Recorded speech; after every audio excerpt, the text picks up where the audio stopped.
Ephesians chapter 3 verse 2. So Paul continues to start to explain all about this mystery, this secret that's been given especially to him. And he goes on and he says this in verse 2. Surely you have heard about the administration of God's grace that was given to me for you.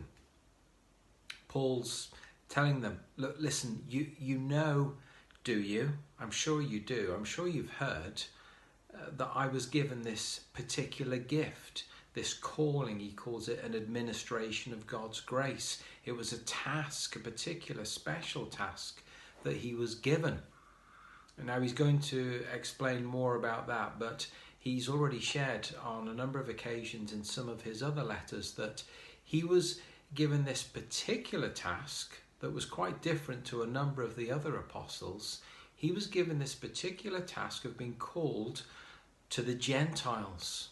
You see, most of the early apostles, they were called and they were sent out to go to the Jews first and foremost. But for Paul believes that he was given this unique task of being sent especially to the Gentiles, especially with the gospel, particularly with the good news. But it's a great reminder as we reflect on this for Paul, this special gift, an administration of God's grace. We've all been given an administration of God's grace, a gifting, a calling, a task that's particular and special to us.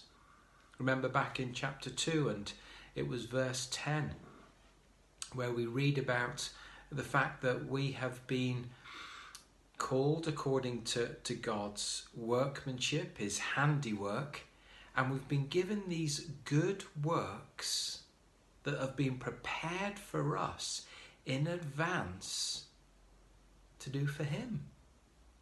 And so every single one of us, we are to reflect on and we're to rejoice in the gifts that God has given us. Those particular gifts, those things that you can do that I can't do.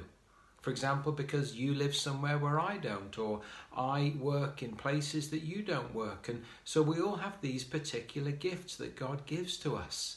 And we're to make sure that, like Paul, we're excited about these gifts. And we're ready and we're prepared to use them for God and his glory, which Paul will explain more of in the days to come.